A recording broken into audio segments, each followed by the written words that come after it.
see if that does anything. Of course, Twitch is working. The one channel I care the least about.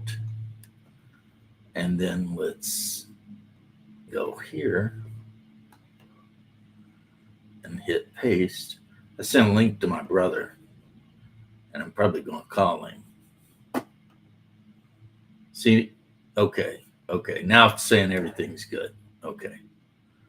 All right.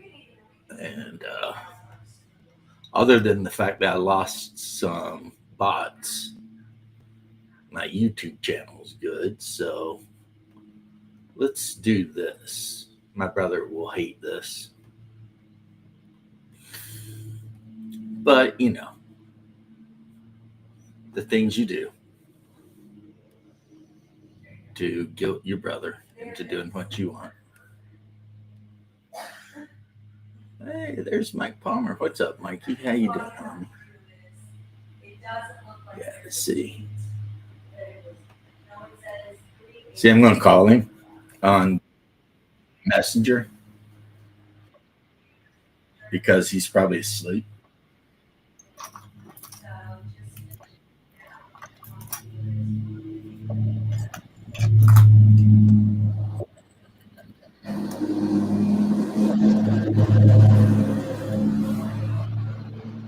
He's sick. Okay, hold on.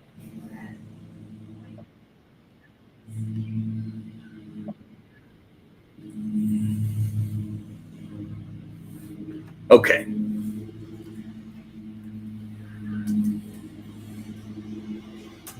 All right. So he says he's on the phone with his nurse. So I tell him to hurry the hell up. I mean, there's Crafting Gamer. I was just calling and annoying my brother, Crafting Gamer. So I have a ton of stuff to do today. Hey, Decado, how you doing, homie? I ain't seen you in a little while. Actually, that's a lie. I have seen you over at like DM Bloodworths and various other places.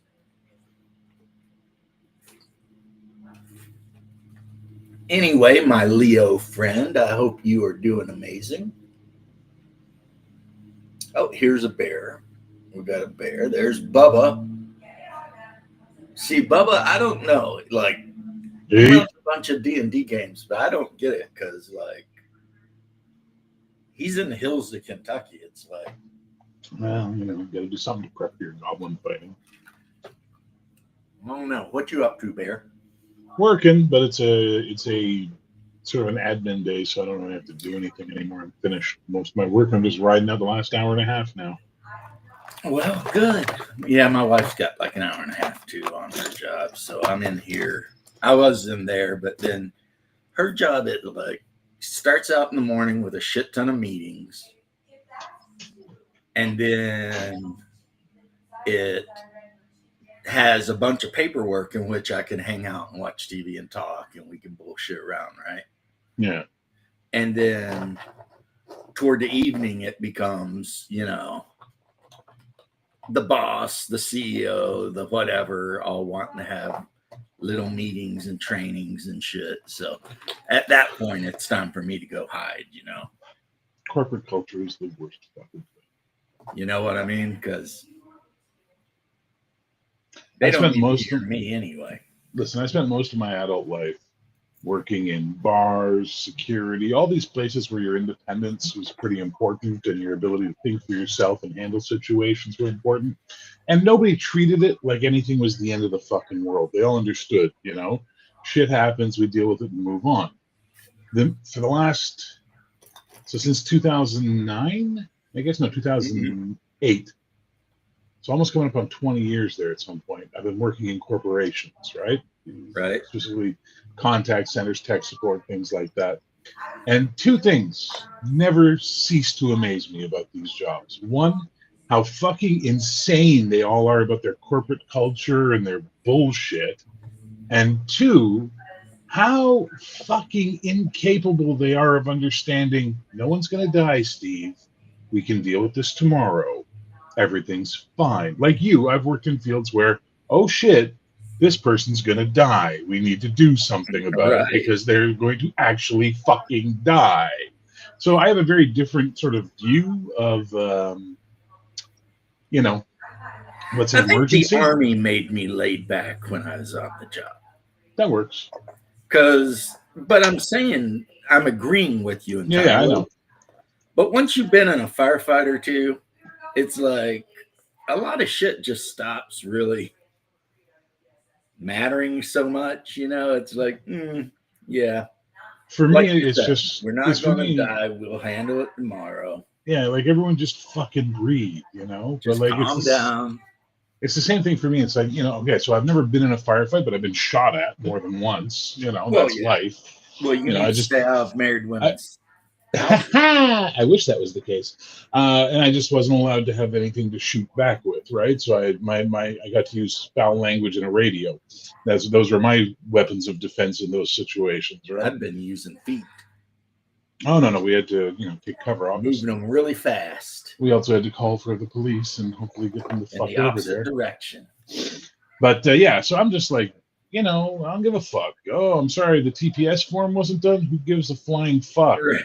Like, I love when he comes into the office and like puts fish guts on the TPS report. Yeah. So, hey, Grim, how you doing? I've been. I hope you're doing well. I know there's been a lot of crap going on your side of the world, but I'm glad to see you are still on the right side of the dirt.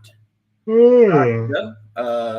are you? Also, see, Satya, I don't worry about too much because he lives in the happiest country on earth. Nigeria? No, actually, Finland. Finland. Yep. The place where I most want to be. Of course, I should worry about Satya because in Finland they got those candies that are just like salt. Have you ever heard of those? No, but I'm disgusted now. Yeah, it's kind of like how we got licorice, except theirs is just pure salt. Ew. And it's like a big deal in Finland. Like this is a candy. Eat a ton of it. Yeah, it's like a weird candy full of salt. Yeah, I agree with Ironcaster. Unless it's literally on fire, it can wait. Exactly. Exactly. There's no reason, because one thing I learned, I would say probably from the Mujahideen, is, the slow way is the safe way. Samek, he says, yeah. I'm going to look that up. Yeah, it's like people who visit Finland, they always like tell them you have to try this thing. Salmiak is an ammonium chloride, an ingredient that gives salty licorice its distinct pungent, astringent, and salty flavor. Yeah. So it's salty licorice is what it is. Basically, it's like the saltiest licorice you ever had. Ugh. And that's like what they eat. Apparently, I was learning a thing about culture shock the other day. Finnish women, if they want to go out to the movies with a male friend and you don't like that, they'll just leave you. Really? Yeah, they're like, I guess, really like liberated independent or something like that. Yeah, most Nordic women tend to be fairly liberated. It's a fascinating thing that they have to teach people who are visiting Iceland is they go, just because they sleep with you doesn't mean they want to date you. In fact, Finns have a habit of sleeping with you first, and then not Finns, Icelandics have a thing of sleeping with you and then figuring out if they want to date you. Well, I cannot officially condone it. Hungar's in the back room. There, Hungar's waiting. Good. There is a bit of logic there because if you're going to be sleeping with somebody for like, the rest of your life, you probably want to check and make sure that you like it. Yes. What's up, Hungar? I heard about your Florida man superhero. Wouldn't fucking pass muster in my campaign, brother. Yeah, but that's what he was looking for, so. Oh, you're blaming him. Oh, interesting. Make it. Half of it was his idea. Which half? The most of it. The most of it. That's half in your mind? Yeah. Hey, I'm not Okay. here to argue semantics. I'm here for protein. Yeah, you're anti-Semantic. We know. Yeah. Yeah, I didn't come here to argue semantics. I'm here for the protein. What's that from? Gross Point blank blank. when he's Oh like, shit! Yeah. I I'll have the forgot about omelet. that. What do you want in the omelet? Nothing. Well, that's not really an omelet, is it? I'm not here to argue semantics. I just want the protein. Yeah. Yeah. And then Grosser sits down. He's like, calm down, champ. I don't see gunshot wound treatment on the menu. He's like, she's like, here's your not an omelet. Yeah. So what do you know about the Northwest, huh? And a dog, Boom. You took a bath on those T80s. Yeah, we really took a bath on this. I don't do those things anymore. I don't do them either. I ingest them by orders of my doctor. Yeah. Bubba says that's the last good Cusack movie. Well, I'd agree. I can't agree because I liked the one with the haunted hotel room. See, 1409 or whatever it is. Yeah, it wasn't bad. Yeah, it wasn't great The though. alternate ending is super unhappy. Yeah, it's much better. Yeah, so Now you got to remember, one of James's favorite actors is John Cusack, and the other one is our boy down here, Nick Cage. So dear if God. they're in a movie, he's gonna like it. Well, I want to see a John Cusack Nick Cage team up now. all of the early John Cusack movies were pretty good. Oh, I love early John Cusack. Better Off Dead. Better Off Dead. Say Anything. Say Anything. What else have we got? The one where he owns the record store. Oh, that's High Fidelity. High Fidelity, but that's not early. That's late Cusack. He was supposed to be in Devil's Advocate. And then, he turned it down. Yeah, which is a shame because that would have been an amazing film with him in it. Because Keanu Reeves is just, I'm sorry, he's not a good actor. Can somebody throw away a perfectly good white boy? Yeah. He hated that movie, by the way. Well, I mean, people say shit. He said he basically felt Savage Steve Holland had lied to him about what the movie was going to be like. Yeah, the guy who played Booger snorting frickin' snow. Do you have any idea the street value of this mountain? Do you ever see One Crazy Summer? Yes. I love that fucking movie, man. He was, and of course, he was in 16 Candles. Yes, he was. He was one of the nerds.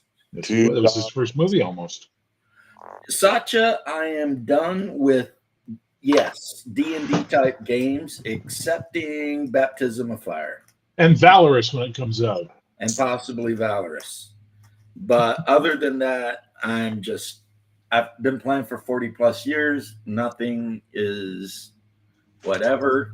And like I said in the video the other day, I'm not going to take away from anyone else's joy. If you love OSC or whatever, Castle's Crusade, you keep enjoying it, right?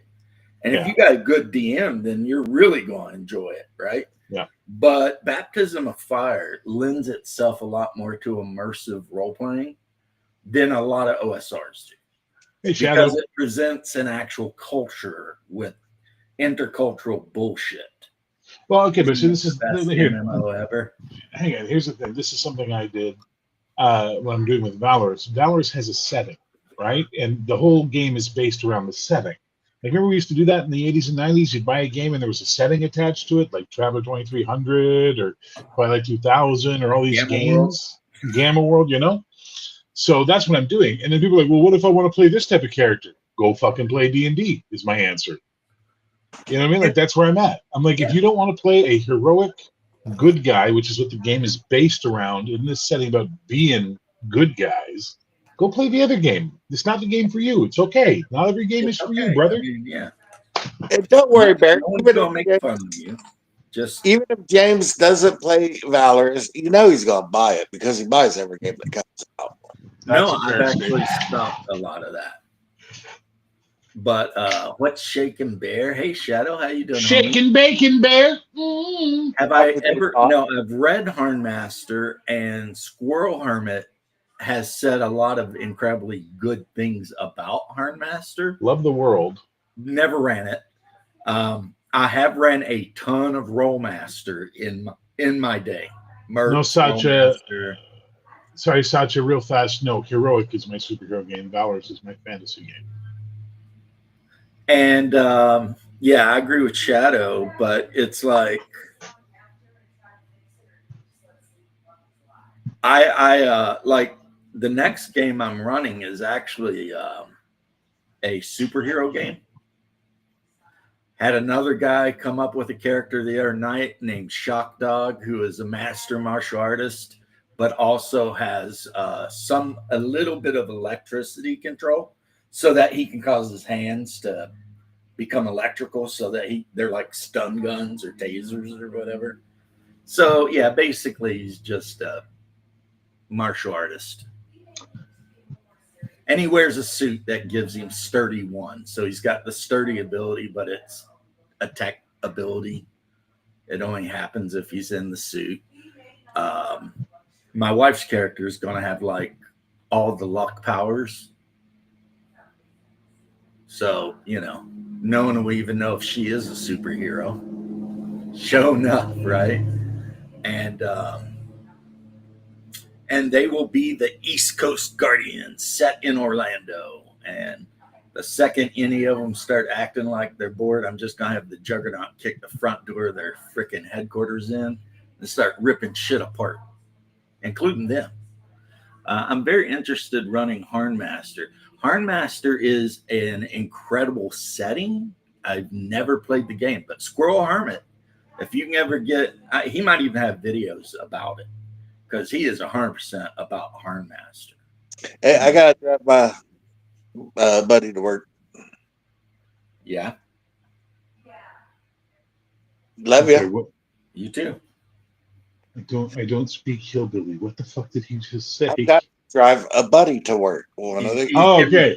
All I heard was, I got that. That better way. And I was like, what the fuck did he just say? And James like, yep, yep. It's like Sam's got me to work at 4, and it's storming really bad, so we're going to leave a few minutes early. Bye, you bad guy. Be safe, man. But Guys, be good. It's basically also such a matter of just narrowing down my fields of interest. Yeah, look at you. So yeah, there's like maybe 5 games that I would be interested in running, and then other than that, I mean, I don't know. I mean, Bear's got a superhero game he's working on. It's just unfortunate that uses a Spectrum table. Yeah, unfortunate that it uses the literally best superhero engine ever created for an RPG ever. What a stupid move that was on my part. Which Gamma World 3rd Edition completely made me hate beyond. Because it's not for Gamma World. It's not reasonable. Good for other games. It's good for this. And then, of course, then Star Frontiers came out with it too. Yeah, but they half-assed it. That was Zebulon's Guide. Yeah, Zebulon's Guide was like. We interviewed Zeb Cook, and we asked him about that, and he goes, "I didn't even know they were putting my name on it." We were like, "What?" And he's like, "Yep, they called it Zebulon's Guide." And I'm like, "What?" Poor guy, man. And he's all like, And the problem with Zebulon's Guide is even if you don't use the Spectrum system, the addition of like all the different skills and everything just makes it too complicated to enjoy. In my opinion, you're just way better off playing the advanced rules that came in the Alpha Dawn box or whatever, and calling it a day.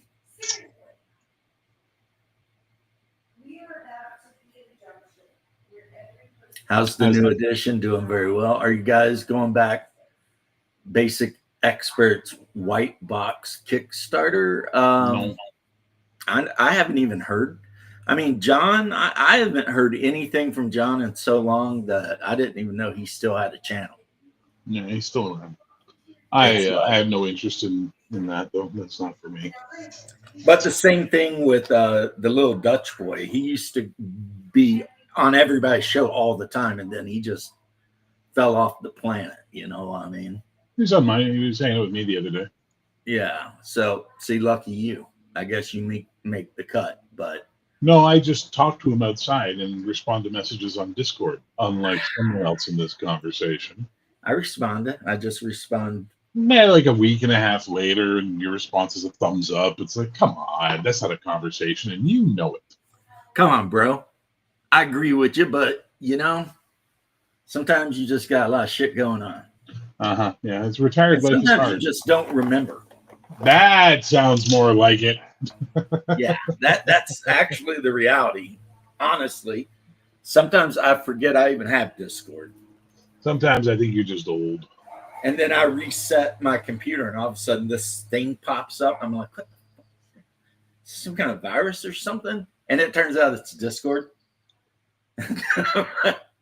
Oh, okay. Hey, Shadow, get your ass in here, man. Come on, what's wrong?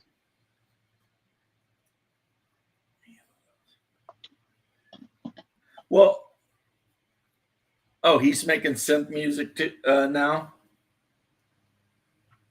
I have actually been putting pixel to pixel in that I've been writing that Call of Cthulhu adventure I've been talking about forever. Nice. So the only thing I had to do is find a town far enough from every other town in Kentucky in the mountains. I'd laugh if it ended up being Bubba's town, but near the hollers, so that I could like look at it on Google Maps and see the basic layout and then change it up a little bit and rename it, obviously. But remember, the diner, the chili, it's made with people. Soylent chili is made from people. And the majority of the people in the town worship an old god that was brought over in the 1700s from Europe. And of course, we all know who the most popular god in the Cthulhu mythos is as far as for worship. King in Yellow, Hastur? Shub-Niggurath.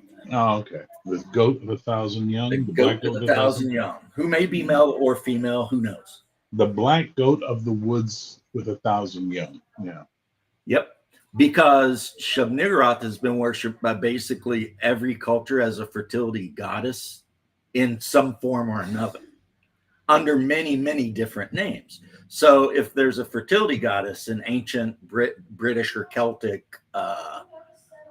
paganism, it was probably Shub-Niggurath in the guise, you know, I mean.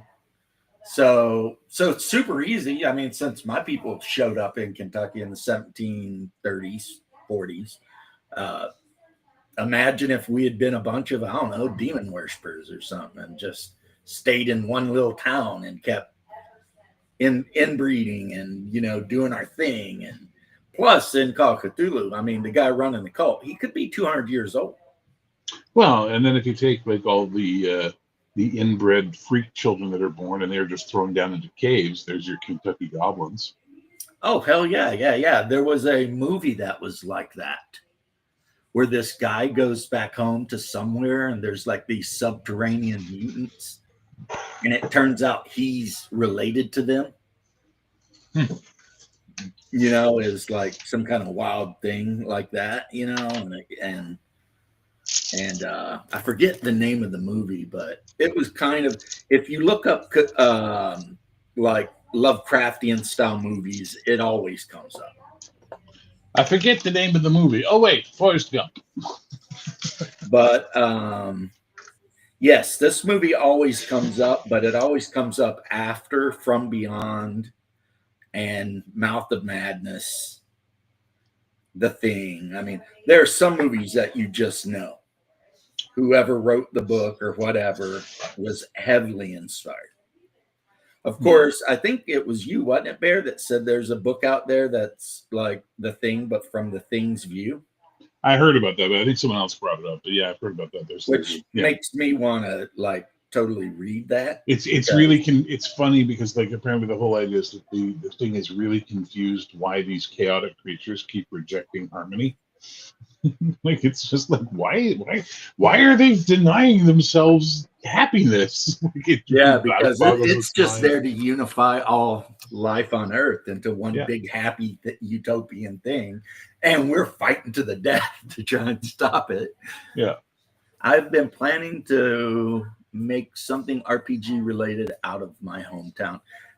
There's so many things you can do. Like one thing you can look at that's a perfect example of that is I don't even know what game it's for, but it's Jefferson, Kentucky. And Jefferson, Kentucky is just south of Louisville, Kentucky, and just north of Elizabethtown, right? And they have a whole freaking, like a whole adventure set there. And it goes into like the Section 8 housing and the different like groups that are there and witches and ghosts. And yes, there is a vampire. And the guy that runs the pawn shop is like some kind of wizard or warlock or something. And You're a wizard, Jethro. and you live there. I think it was made for like kids on bikes or something. Okay. When you said wizard, I was thinking Bill Murray. It's always some kind of lizard. I was actually thinking of these videos I saw on YouTube saying, well, what about American wizards and Harry Potter? Yeah, they made the movies. No one cared. Nothing but stars. No, it was like YouTube videos, and it showed like the Americans, and instead of using magic, we just use guns and and everything. The Bullet bullet is- wand out, you pull a Glock out. It's like, Bulletus shootus. It's like, I was thinking more like Allah Kablam. yeah, like a Red blam. Hulk, there is a Final Girl RPG. And it's literally called Final Girl, the Yeah. RPG. Did you guys see Alien Earth this week? You keep telling me to watch it. Best episode so far, man. My wife wants to watch The Boys. It's not started yet. Huh? Boys' new season hasn't started yet. She's never watched episode 1. Oh. So we've been Same eating here. dinner and watching a couple episodes. I mean, we're just to the part where they crammed stuff up Translucent's ass and blew him up. Yes. And I don't consider it spoilers because it's like 5 years ago. So come on, guys. I'm not gonna watch it. Haven't so seen it. I don't care. I haven't watched anything on TV since July. Oh, well. Now there is a crazy I'm busy game that watching you was, fuckers. I think it was put out by Red Room, if I remember correctly. I'd have to look at my PDFs, What game? but it's called Bloody Appalachia. Such Could be. And got to You're get to sleep. I don't blame you, brother. And in Bloody Appalachia, it just basically, the game is set in Appalachia. You make kind of an OSR-ish type character, but not really. And then it's got like this whole list of what could be killing you. And it's like elder gods, hairy men and big feet and fairies and like all of the weird shit you can imagine is on the list. So the players make their characters. The DM sets the setting and then rolls to see what the bad guy is. And the bad guy can be one of the players even. And on the cover of the game, it's got like a human dude wearing a pig head for a helmet with a big chainsaw. And he's wearing like overalls and shit. So it's pretty crazy looking. That brings up a question. What do you? I was thinking about this a while ago. What do you guys think about having a player run a character that is one of the bad guys? Secretly helping you out, whether it's a campaign or a one shot. Kind of like what's that game the kids were playing, Among Us or something like that. I'm not sure that's a great idea, honestly. I think it Yeah. could I mean, if used correctly, it could be cool as far as drama and stuff, but I mean, it could also cause players to like start hating each other. And I actually kind of seen it in real life. And the guy wasn't even being a bad guy. One of the Mentats in the Doom game was taking his orders directly from the noble lady's father. Right. And when they found out that he had been getting messages in secret from the third party, everybody was like up in arms and like, can we even trust the guy? And it's like, well, it is your dad, you know. I mean, in the new game, the new Alien version or the new Alien game, there's a mechanic where everybody has like one of those secret orders or secret missions. Obviously, Alien isn't really conducive for a long campaign or a long game. You know, maybe a couple of sessions and you're probably all dead. So I because in my current game or one of my current games, I was thinking about doing something like that or trying to see if it would, you know, do anything other than just uh, table flip the game.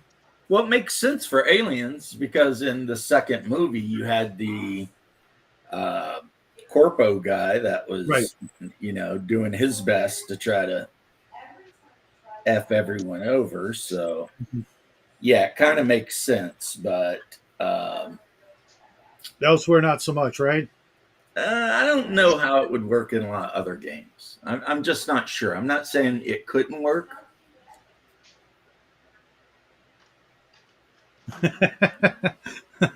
Thanks, Red Hulk. I just got out of the shower, so So Red Hulk is gonna sick Jason Voorhees on his D&D group. You know, there is a miniature you can buy, and it's medieval Jason Voorhees. And he's like wearing like brigandine armor, but he's still got that mask, and he's got like a big ass jumper. I picked up a while ago from Simon or come on, whatever how you pronounce it. They put Come on. they put out a set of Eddie from Iron Maiden. From Oh all the, yeah, those were good. I painted them up, and I'm like, every one of them would be a great little, you know, one shot encounter. Well, maybe not every one of them. The Wicker Man is kind of iffy, and Yeah. some of the sci-fi ones. I wish they would have done. I don't think they did the Trooper or Aces High, which you know. No, they did Power Slave. They did Keep in Mind, Fear of the Dark. Killers. They did Lost Somewhere in Time, Mhm. and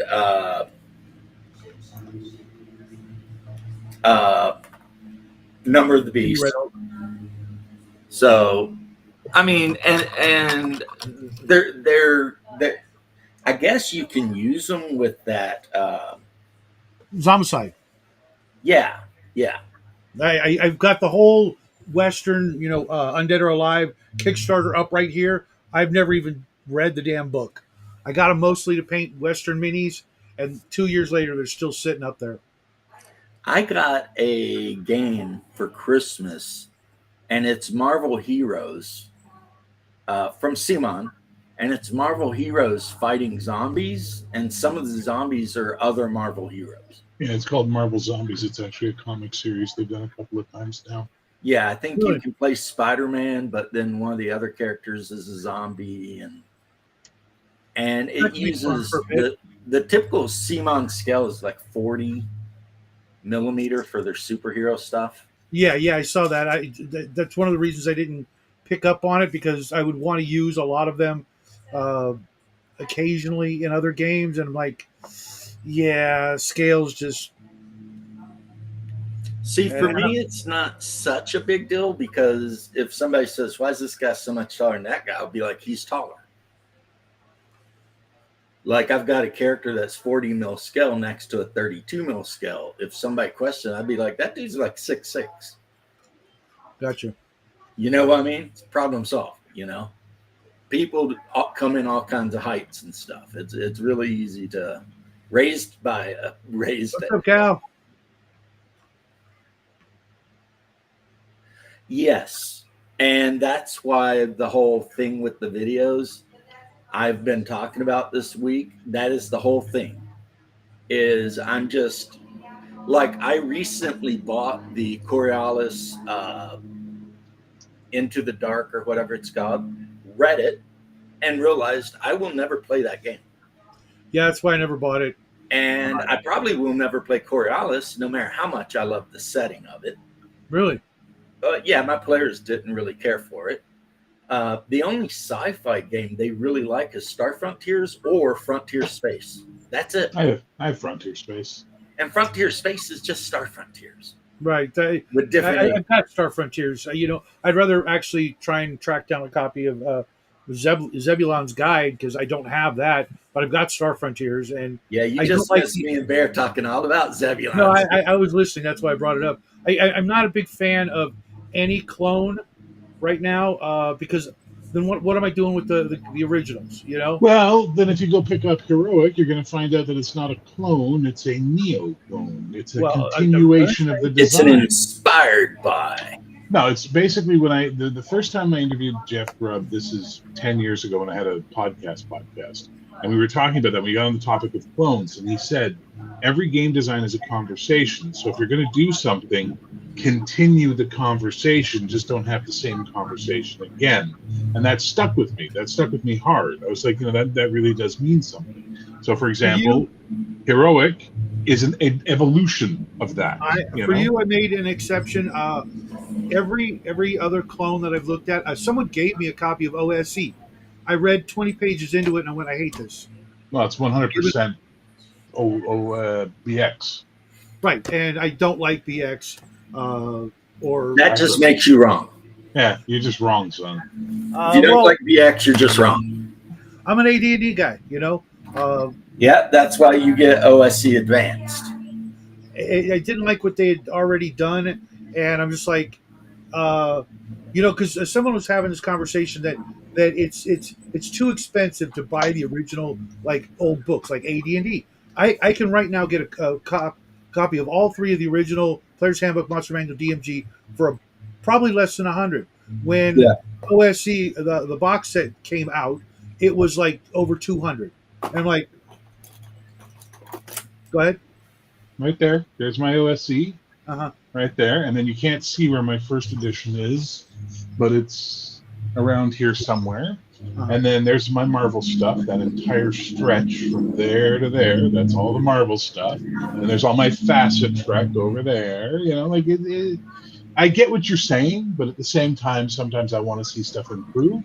Hence why, for me, with Heroic was an improvement as far as I'm concerned. Yeah, I've been following your show on Mondays because it's like the only free night I have in the week to do something that's not like an obligation. It's something I want to run. So I've been watching your show, and I have been noticing some like differences because I'm trying to read the old Marvel, and I'm noticing some subtle differences, especially like Janet's character with her initiative bonus.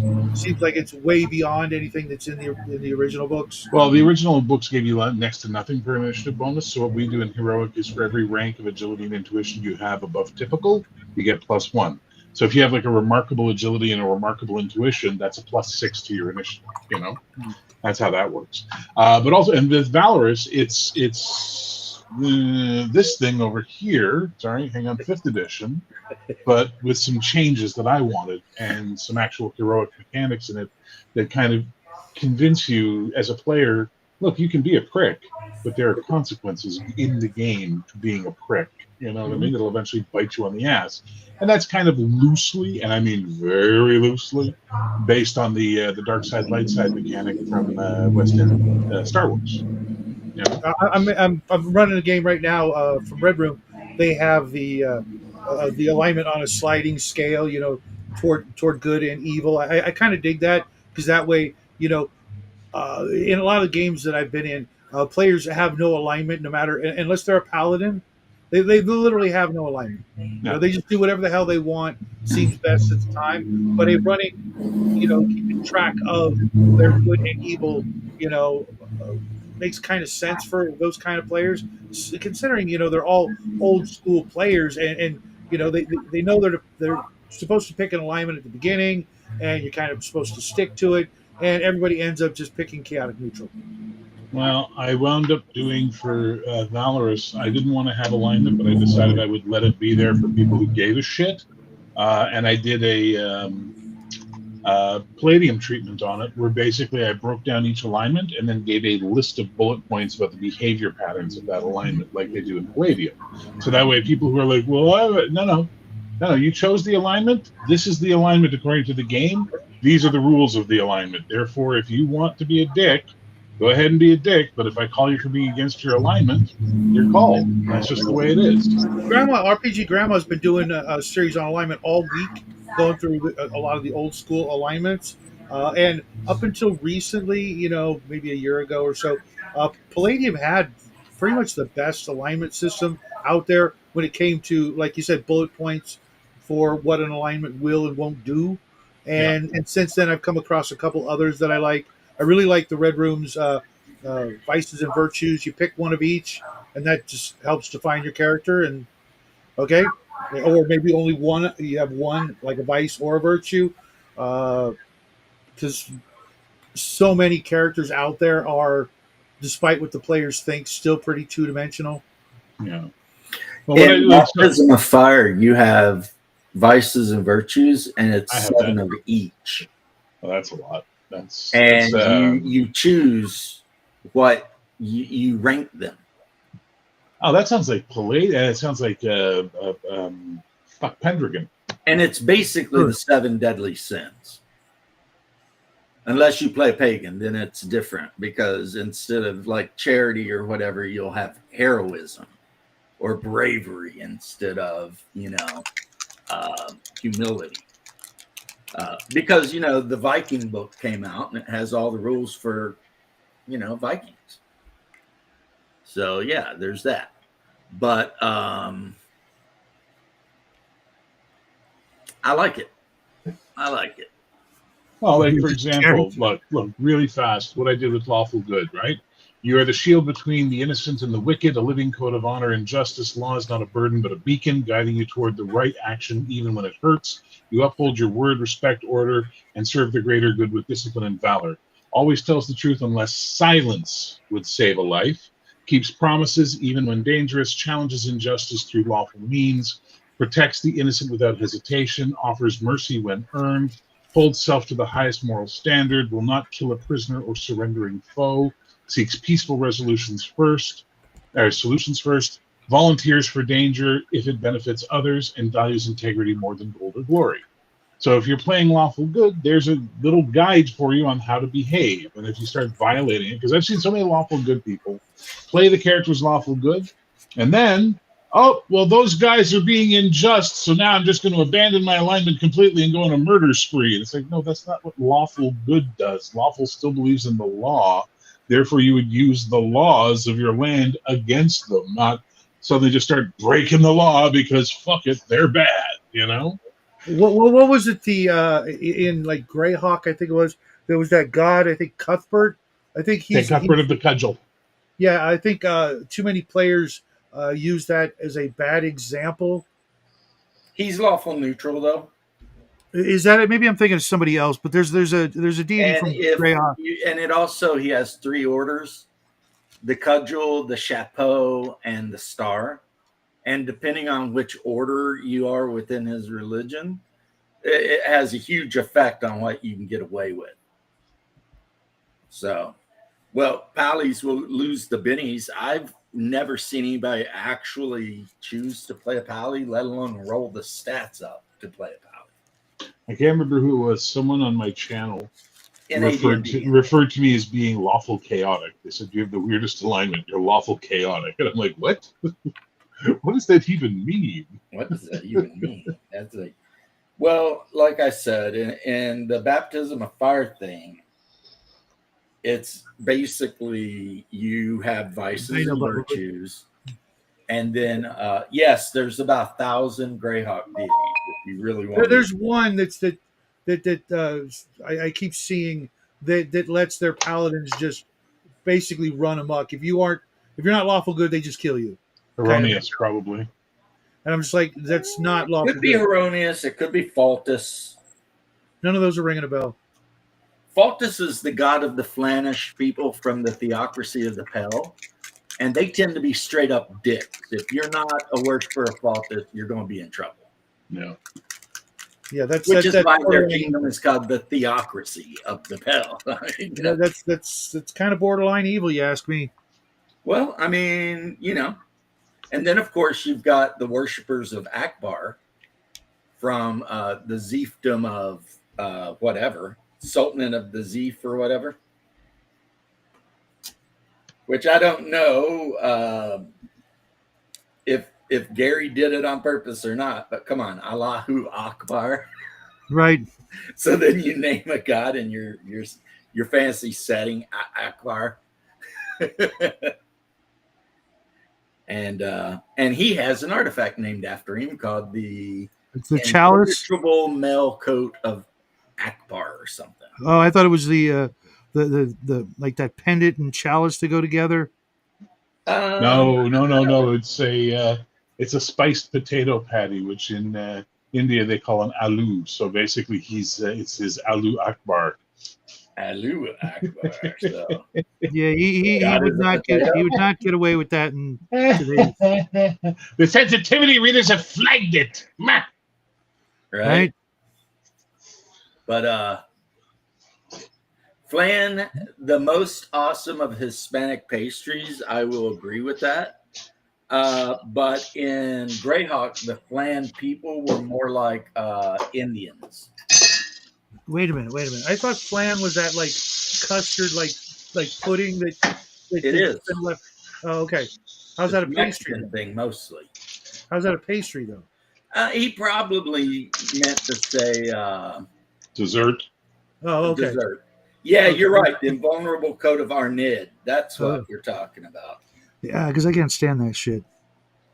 Well, you know, if you grew up eating a lot of like Slavic desserts, you would love it because 99% of Slavic desserts involve condensed milk. Ugh. So, you know, like Ouch, my diabetes. berries and condensed milk with chocolate shaving. Yeah, I'm okay Oh. with condensed milk. When you use it to make like fudge and stuff like that. But my mom used to make pudding for us and put it in these cups, right, and then leave it in the refrigerator. And she didn't know any better, so she didn't cover it.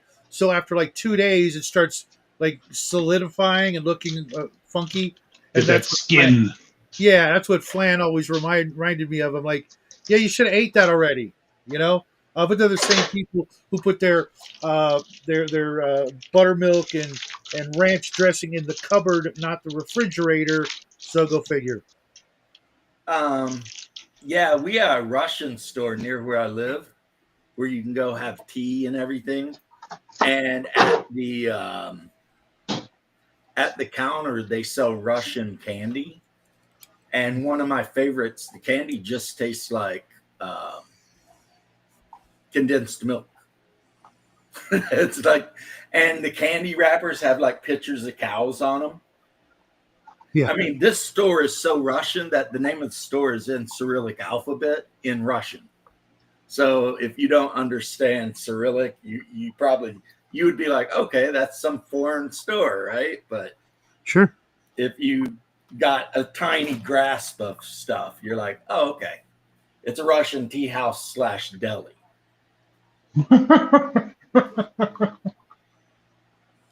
What's Like funny that. about that? Paragon Just Paladin the Russian tea house / deli. How more New York can you get? Yeah. Well, I mean, Orlando is practically the New York of the South. Yeah. Well, Miami, really, but Orlando's close. Mhm. And so you can go in there and sit down and you can have your tea, which is a big deal. They serve it in the Russian tea glasses that have a metal stem, but a glass top where the tea goes. And then, have pastry or whatever.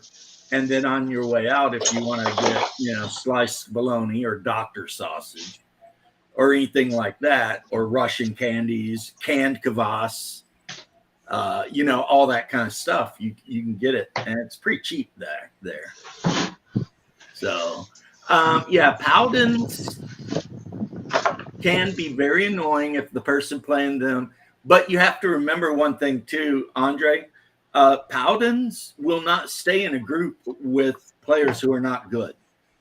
So if people are playing the paladin correctly, they will do one mission with your group full of chaotic neutral knuckleheads, and then they will go on their way because they're not going to hang out with you bunch of not good idiots. Yeah, that's kind of the fault of the GM. I think they know the rules, and why let your player roll up a paladin just for him to do exactly that? And why would you? Hey, here's a crazy paladin? idea. Hang on, here's a crazy idea. Why not make not the entire party be a bunch of murder hobos who just have the moral compasses of fucking serial killers? Because I play a game where like 2 of the 3 girls are going way out of their way to try and be Harley Quinn, Oh, Jesus Christ. but gnomes. Have you noticed mental illness appears to be quite attractive to role players?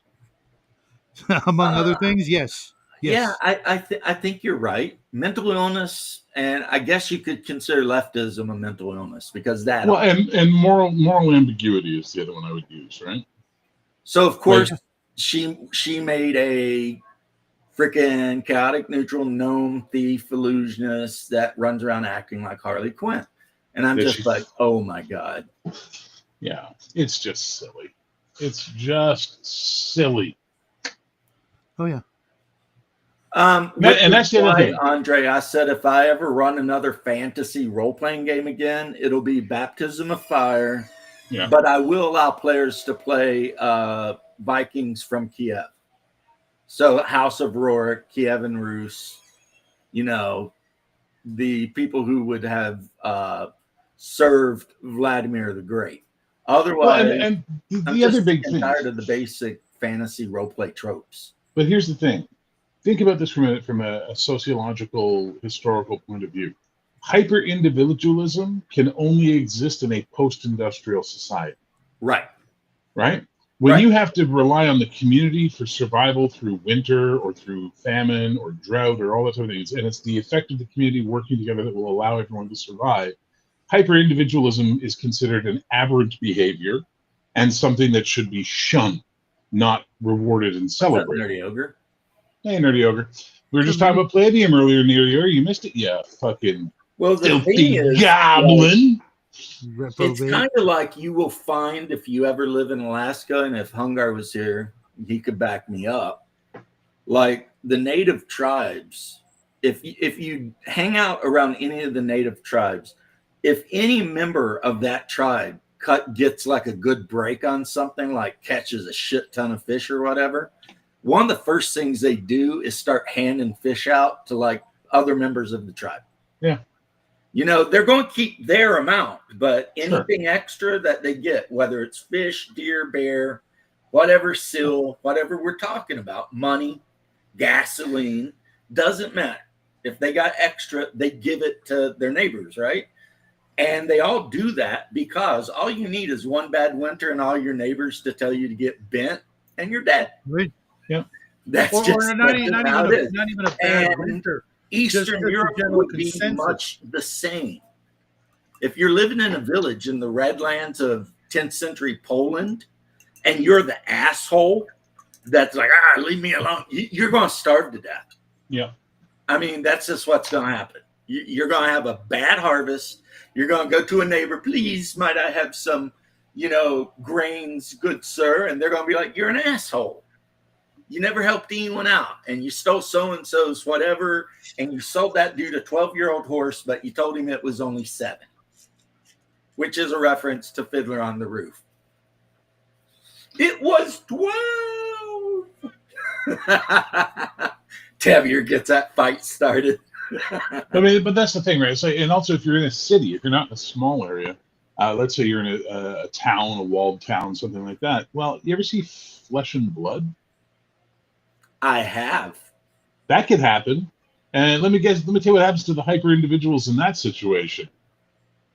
Like Like, if this is the thing, and this is something that drives me nuts about modern role players. They will fucking argue the minutia of equipment, gear, armor, fucking grain lot prices. They'll go through that, but they absolutely reject the idea of clannish, communal, tribal living. Which was way more prevalent in medieval society in Europe than we know. Again, taking me back to Baptism of Fire, where when you make a character, you roll for your status within society, and it matters. Whether you're a lesser noble, an actual named noble, a peasant, a craftsman. Being a craftsman is actually awesome because you get to start with a craft skill that you can use to make a shit ton of money, and you start with the most money of anyone. So, like, the craftsman can start with more money than the noble. But the noble starts with better arms and equipment. But because he's a noble, he's got to abide by rules from those above him and treat those below him a certain way too. And they really didn't have like in Eastern Europe, it wasn't like quite feudalism the way Western Europe had it. Like most people, if they weren't actually thralls, they were pretty free, to do whatever they wanted. Within limits, it was a lot more informal between the nobility and the non-nobility. There was a lot more informal because, like, your noble would have a whole group of non-nobles. That would be his housecarls or druzina, in Russian, druzhina, I think it is. And that's just the guys that you can trust to fight for you till the death. And they're not necessarily nobles. Doesn't it make sense that in a fantasy situation or an ancient historical sense, that's like one of the first things you need to know is the social level or whatever that stat is called in the game? That before you do anything else, you kind of need to know that, unless you're going to just hand wave. Oh, you want to run a fighter? You could be from various levels, within that structure. But if you want to run, other professions, you have to be some sort of upper class or absolutely lower class, right?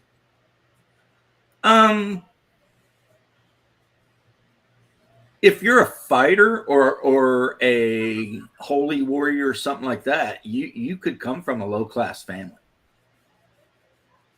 Like a holy warrior, which is kind of like a paladin, except they just hate everyone that's not Christian. Right. Well, they don't hate them, but they do give bonus to damage against them.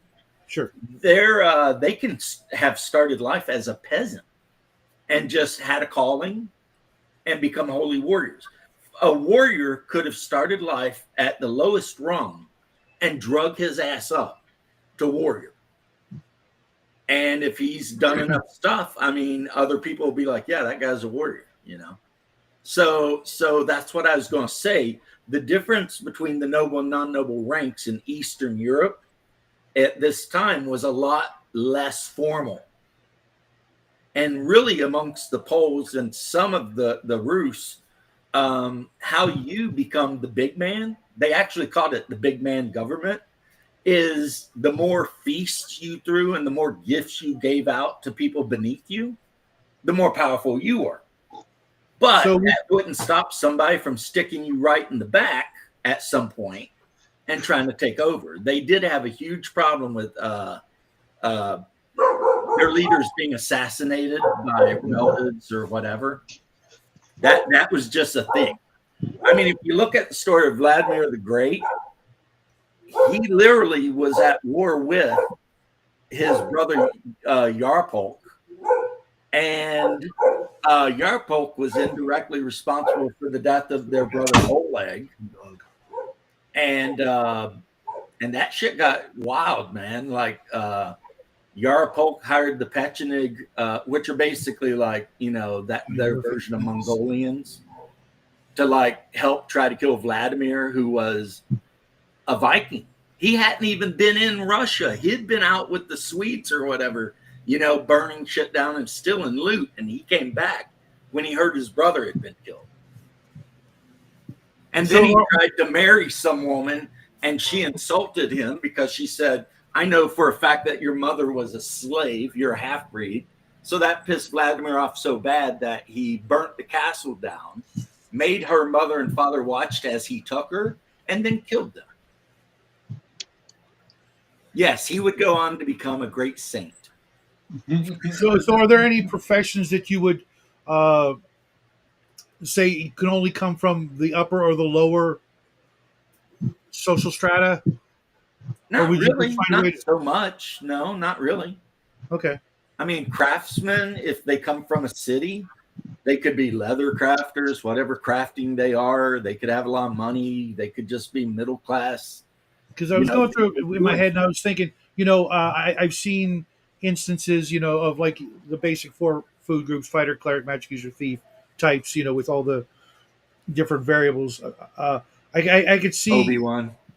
I could see, them coming from you can work it in most cases, except when it comes to like the knights and paladins and things like that. You're not coming from, the bottom of the barrel.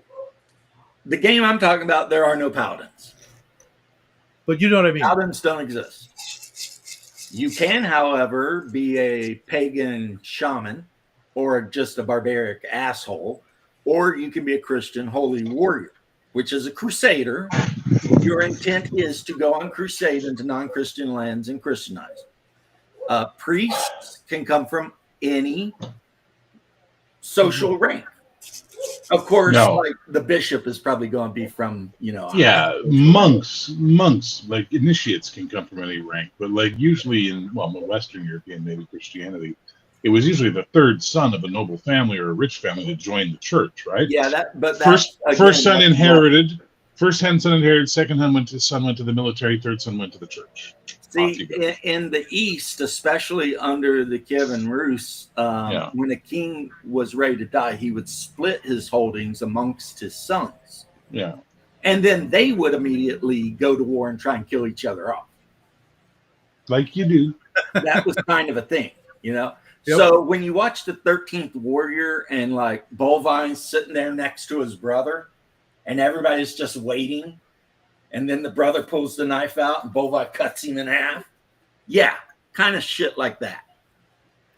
I mean, okay, and like I said, with the Poles especially, you had the big man issue, which is whoever had the most money and gifts to bribe all the people under him got to stay in power. Is Nerdy Ogre just listing his celebrity masturbation list? I don't understand what's happening over there. I don't know, but Kirk is definitely not chaotic good. Not Kirk at all. is at least lawful neutral Oh no, he's lawful good. or lawful good. Really, I just saw a clip from an episode. I don't remember which one it was, where he had like seduced this woman, and then just like after he got the deal done, like some negotiation, he's just like, later, bitch. Which one are you talking about? I've seen every episode and I know them remember. encyclopedically. So I'd like to know which episode this is you're referring to. I'll 'cause see it if I can sounds like find it. But please do, because it sounds like someone cut something together to achieve a goal. 'Cause really, maybe. I don't see what's not lawful good about that. I mean, it's not like Kirk could stay and marry her. Well, I mean, if he said, I love you, we'll always be together, blah blah blah, then Did he say it though? I don't know. Or did he like schmooze some chick and they had a good night together and then he had to go because he's in the Navy? or was and it the that's one the where way it she's is. an android and he's trying to turn her against her creator? No, it's So- definitely not that one. Kirk, okay, here's the thing with lawful good though, is there are times when you have to break a law to do good. I mean, that would be like saying if a lawful good guy rolled into a kingdom where they murdered and ate people because that was the law, he would have to put up with that. Yeah. Because Lawful neutral wouldn't do anything about it because lawful neutral believes in the absoluteness of the law. Yeah, he I did rig the computer to win. That okay? So you're talking about a lawful good guy with a heightened sense of ego. Also, no one lives their alignment 100%. right. I think that's the human. biggest issue with And D&D Kirk's guys. not Lancelot. Everyone is You know what I mean? Lancelot banged his best friend's wife. Yeah, well, Oh, yeah, yeah, and Kirk is the Canada of the Federation. It wasn't illegal until Kirk did it. Then I gotta make a rule. That kind of makes sense, even though he was supposedly born in Illinois or wherever. Yeah, but Shatner's from Montreal. Shatner's from Montreal, so So, you know. Yeah, Kirk's true love was always the Enterprise. Oh yeah. And firing a full spread of photon. Yeah, and firing a full spread of torpedoes. He doesn't do that ever, by the way. He never fires a full spread of shit. Picard does. Well, I mean, Picard is the A captain prick. that an actual guy who might have known something about the Navy sat down and wrote and said, okay, this guy's an admiral, and I was in the Navy as an officer, so I know how they act. And that's Picard. Kirk is written by a guy who might have wrote Flash Gordon, too. No, Kirk was a written based on the Horatio Hornblower idea, right? That this is Okay. a singular ship out there that has its own autonomy and has to basically make decisions out in the field and not confer with command for advice on what to do, right? Right. Whereas with Picard, he's constantly speaking to admirals. But both of them have the same problem, though I think Next Gen has a bigger issue with it. No, actually both have the same problem, which is admirals in Starfleet are fucking insane. Like somehow you become an admiral and then immediately get delusions of dictatorship grandeur going. It's the weirdest thing. All these admirals. Andre, Baptism of Fire does, in fact, do what you're saying most of them don't.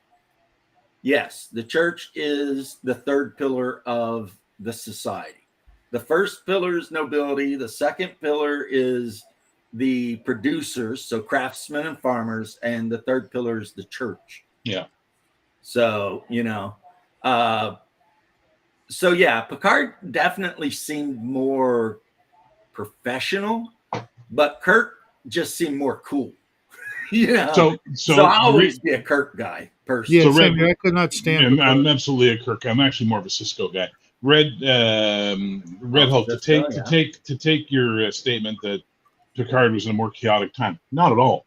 In fact, that's the whole point of the series. Is by the time they get to season 3, they learn how complacent they've been and how lazy they've been. And then by the time they get to so that's the Borg, and then they start gearing up for the Borg and meet the Dominion, who kicks the living shit out of them for a good year and a half and almost destroys them to the point where they're like, oh, fuck, we got to figure out our shit. Because up until that point, the post-Kirk era, the post-Kittimer Accords era, you're dealing with a very, very complacent galaxy where their biggest fight was the Cardassian border war. Whoopty shit. Starfleet has always been and always will be capable of kicking the Cardassians to the curb whenever they want. So they got into this idea that we're going to build these luxury ships and you'll put your families on them. And How dumb was that? right? And then they run into the Borg and they go, this apparently was not a good idea. We should start preparing to fight the Borg again. What do you mean there's a bunch of guys from the other side of the galaxy who are exactly like us, but in a more totalitarianistic way? What? And that's why the Borg and the Dominion are such good enemies for the Federation, because they are the same as the Federation. They're about collectivism. They're about everybody coming together under one ideal. The Federation's ideal is the freedom and blah, blah, blah. The Borg's ideal is singular. Everyone think the same way as us, communist zombies, basically. And then the Dominion is absolute dictatorial behavior. It's like, no. We rule you. You can trade, you can do all this shit wrong, but we are in fucking charge as one collective called the Dominion. I think in the Star Trek Man, I like Deep Space Nine. MMO, Yeah. I had I think they might have been Dominion. It was just giant carrier ship. It looked really Jem'Hadar carriers. a Jem'Hadar carrier, and I could beat pretty much anything because I'd upgraded for so long, and it'd be like I'd just send bombers and fighters, and I'd be hanging in the background unless they got close. And I had the beam weapons that were actually 2 different types of energy, but in a spiral. Like somehow they had coiled like phaser and disruptor together. That's kind of a badass. Oh yeah, the Jem'Hadar cruisers were no shit. I know nothing about Deep Space Nine. Never watched it. Didn't watch Voyager. Deep Space Oh, it's too Nine bad. was Deep Space Nine wonderful. was fucking amazing. It was Not Your almost Echo. like Casablanca in space. A little bit, yeah. Not Your Echo. I lost all respect for Riker in Chain of Command. And I actually lost respect for a lot of fucking Star Trek fans because of Chain of Command. Because Edgar Jellicoe shows up. Picard, for some reason, Picard, the captain of the flagship, is going on an infiltration mission. That makes no fucking sense, but we're doing it. Okay. And then Jellicoe shows up, and he does nothing wrong. He's just got a different style of command. He wants a different schedule rotation. He wants this, he wants that. And Riker gets all butthurt and hides in his fucking quarters like a bitch. Like a bitch. To where the point where Jellicoe has to come down and beg him to fly a mission. Like, what the fuck, you, Riker? Yeah, you big Riker girl? was my favorite up until a certain point, and then I'm like, what the shit? You know what I mean? And that's sad too, because he had the best beard of anyone on that show. Yeah, that is true. There. That's fair. That is You fair. know? Yeah. But And like once he Deep grew- once Space he grew the Nine, my beard- favorite person was that damn Ferengi that hung out in the bar. Quark. Oh, Quark. I love that guy. Yeah, he's pretty good. Dude, And anytime he was on the screen for any period of time, he'd always say something really like enlightening. Peace is at an all-time, the purchase piece is low right now. My favorite one ever is the speech between him and Garrick when they're on after the Cardassian occupation, and it has the whole thing about root beer. That fucking speech is the best fucking speech. Yeah, it's And like it grows on you though. just like the Federation. It's like, yeah. Star Trek, original Star Trek is definitely not for pansies. I mean, Kirk was beaming down into who knows what, double fist punching giant lizard men and banging green hose all over the place. So I saw a comedian one So, time who was talking about the differences between old Trek and new Trek, and he said, he goes, in old Trek, in new Trek, Picard shows up and they beam down and they have a conversation about how things are, and then either the people see Picard's way or they go the other way, and then Picard and them say, well, we're very sad about this, and they leave. Kirk kicks in the door to their house during their family dinner and goes, your Bible's alive. Follow me. I'm your beloved space god of love. Run around and freak out. It's just like, yeah, that's a fair assessment of how Kirk handled First Contact. Everything you're doing is wrong, and I'm going to destroy your society. Bye. And who knows? Given a century or two, they'll come to us looking for a piece of our action. Oh. That was a good episode. That was, Yep. I mean, the classics were always the best. Do you ever see the comic book continuation they did of that? No. They go back because they get a subspace signal from Iosha, and they go back and they've rebuilt their entire society to be the Federation and Starfleet in specific, but because they had that fucking communicator that got left behind, right? And they're really, really clever people, so they reversed engineered it, but they still have the mobster mentality. So the Federation's the big boss, like Kirk said. So we're here to pay all our money that we owe to the big boss now. They have to go back and be like, it's the next gen crew. And they're like, what the fuck is going on this planet? What? They're trying to pay the big on their fucking. Yeah, they're trying to pay it do up. what they do, you know? You know, because if you're a good fella, you got to pay up to the made men. That's how it works.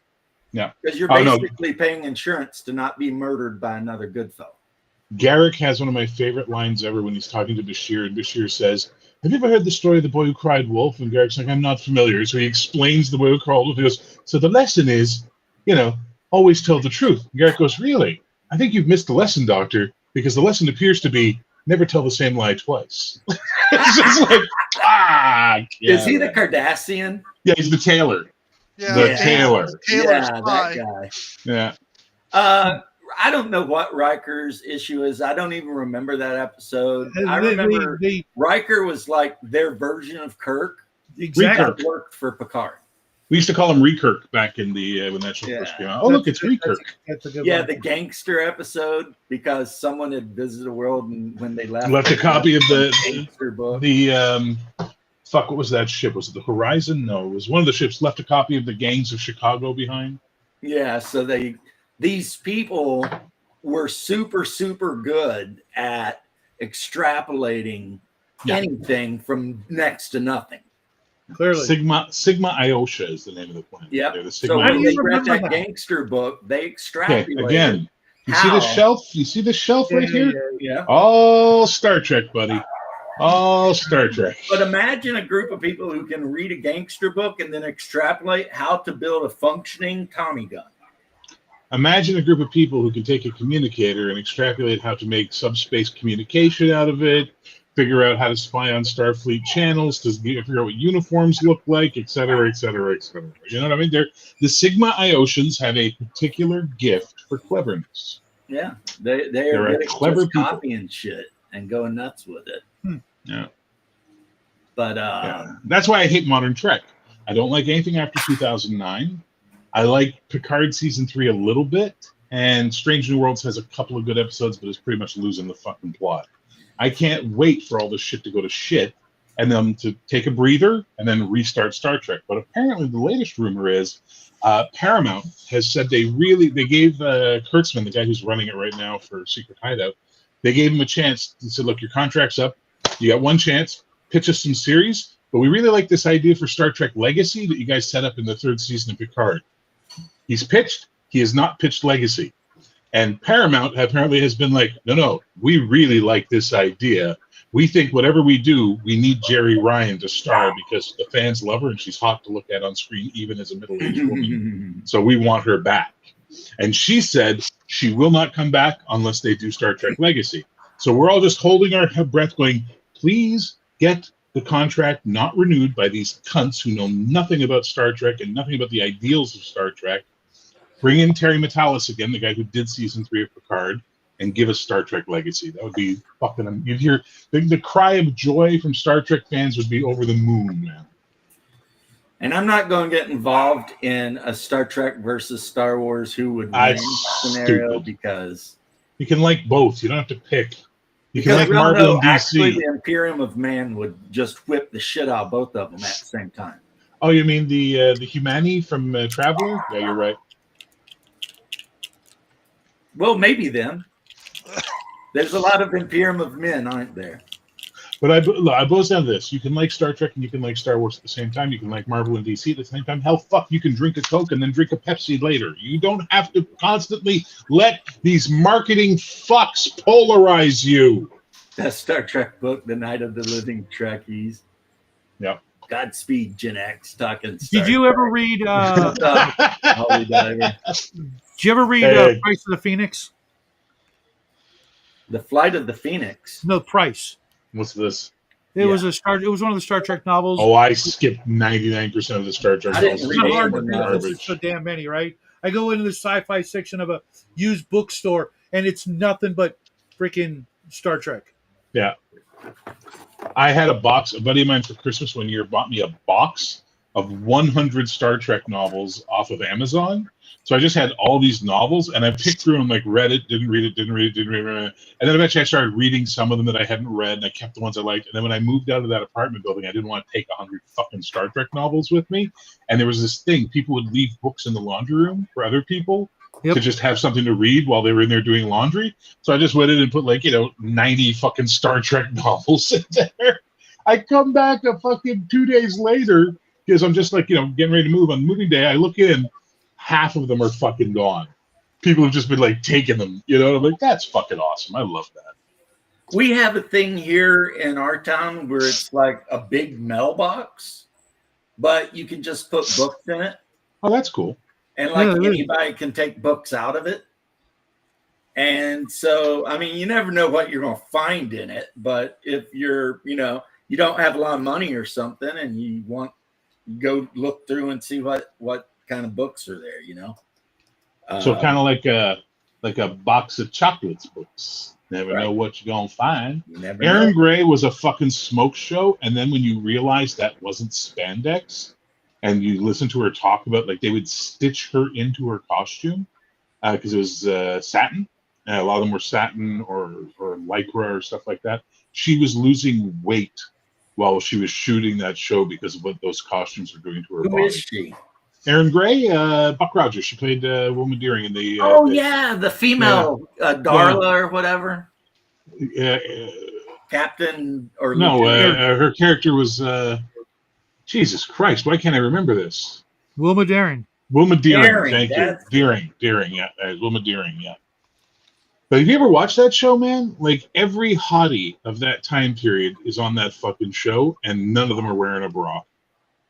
Well, Well, yeah, Marky fucking Post is in it, and her tits are on display like as long as the day is good. Fucking, just fuck, it's amazing. yeah. It's a horrible didn't you show. have like a tiger queen or something in there? Well, you had Ardala, who was the princess of the Draconians, played by what the fuck's her Lisa- name? She was in Lisa- she was in fucking Matt Houston. Fuck. She was also in Rollerball. Was she in hottest woman- Rollerball? She was the hottest woman in Rollerball. She's absolutely one of my. Pamela Hemsley. That's it. Thank you, Pamela thank you. Hensley. Why was I thinking Linda? Yeah, she's literally. That's like, right. She was in Rollerball. That's right. Yeah. She's literally one of the most beautiful women ever walked the planet. She was also in the Nude Bomb, Max Get Smart's movie, the Nude Bomb. Mm-hmm. And she was in Doc Savage, The Man of Bronze from the 70s. Oh, was she? Mhm. Okay, that's something I will end up purchasing. What was his name? Eli. People don't talk about it, but if you think how close Buck Rogers got to just being murdered by the robots or the computers of the new Earth, it's pretty crazy. We used to, my roommate bought me his 10, 15 years Take care, ago. nerdy. My roommate, later, man. Nerdy. My roommate bought me the box set on DVD of all the Buck Rogers episodes for the 2 seasons. So we were like, fuck it, let's start watching them together. So we started watching the first season, and we just got to this point where we realized this entire show is about how no one in the future can do anything, and they're constantly asking Buck how to fix a problem. So it'd get to the point where Buck would be doing something and get a call from Dr. Hewer and be like, hello, Buck. And then one of us would go, I'm locked in my room. How do I open a door? Buck, I need to know. How do I make toast, Buck? It was just absolutely absurd. And then the only good thing about second season, Hawk and his fucking kick-ass bird ship. That I'll be right back, guys. badass. Hold on a sec. Yeah, when he very first showed up, remember all the AIs were hanging out, deciding whether or not to just disintegrate. Oh yeah. The Dr. Theophilus, that council of those fucking light brights. Yeah. Right. Is wait a minute. They spend their entire fucking first episode basically being, we're not sure if we should destroy you or not. You are a primate after all. Yeah, it's like Earth was all wrecked and everyone lived underneath a shielded city or whatever. And Well, they were in New Chicago, yeah. But yeah. the entire planet had a defensive shield around it that the Draconians were desperately wanting to find a way through. Yeah, I love that show. It's so bad. It's so cheesy, but I loved it. So much so that when I ran a very short-lived Battlestar Galactica 78 campaign, I stole so much cool shit from the Buck Rogers show to use as things they'd run into as they were trying to find their way across this old colonial shipyard they knew existed, Hephaestus Station. And it was so much fun, dude. I enjoyed the fuck out of that. That was a great campaign. I wanted to run a fucking redo that campaign with new players for so long, but people just do not. You say, hey, I'm going to run Star Wars. So I'm in. I'm going to run 78 by Battlestar Galactica. No, I'm not interested. Thanks. It's just what's wrong with you people? I would have went for that. I like 78 Battlestar Sorry, Galactica. I'm having trouble connecting to the internet. It looks like an Oh. issue with the router and Echo device, so try restarting them. Unplug both of them, then plug the router back in. Wait 30 seconds. Once the router is back on and connected to the internet, plug in the Echo device. Speaking Alexa. of computers plotting your life. Alexa, eat a bag of dicks. Right? It's I refuse to have those things. The only thing I have that's close is my fucking iPhone has Siri on it, which I hate. Yeah. Yeah. Yep. And Well, gentlemen, as much fun as this has been, I've got 15 minutes of my day job left, and then I have to go make supper. So I'm going to bounce out. But I'll it see was you, Bear. it was a damn pleasure talking. Oh wait, sorry, left is here, so I got to do right. I gotta go. There we go. All right, I'm gonna go. So I'll see y'all later. Have a good one. Bye. Bye. Never gonna live that one down, huh?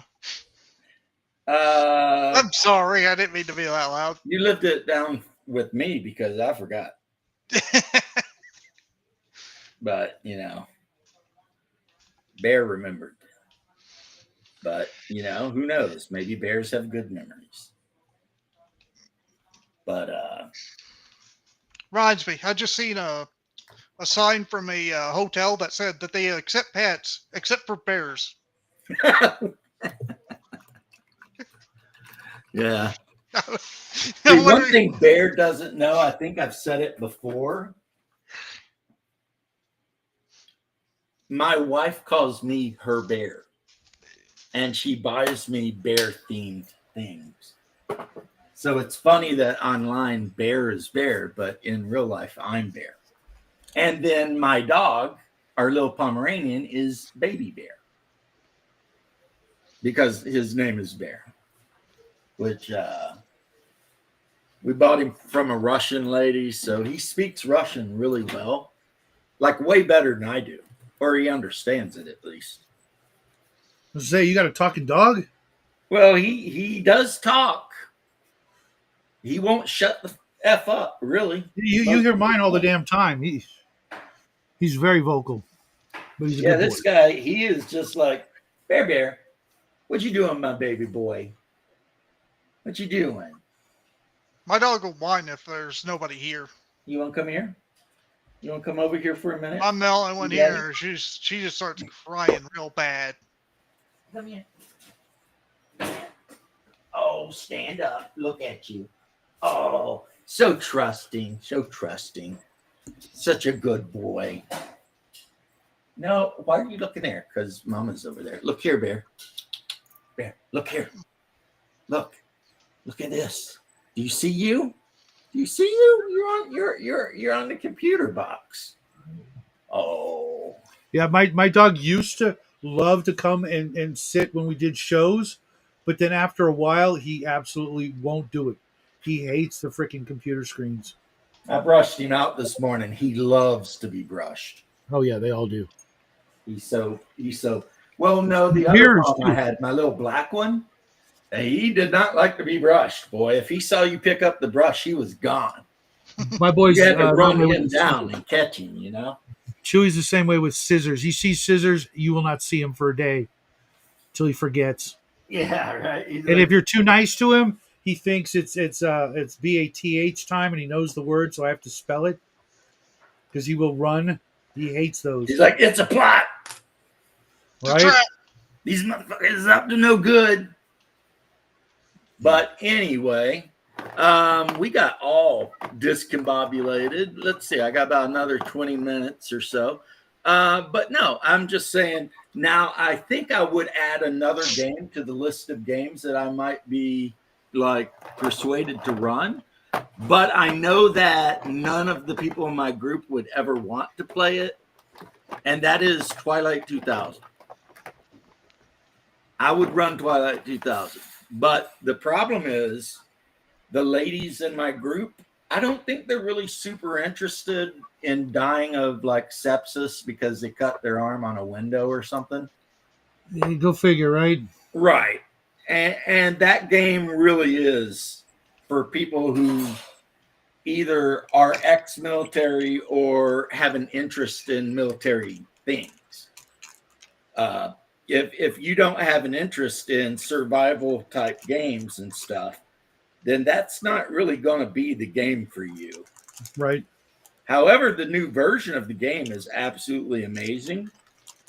I've I would run 2300 in a minute, but I know that none of them would ever want to play that either. Which is sad because I just very recently got my hands on the pre-release book that goes into detail about the Kafir invasion of the French arm.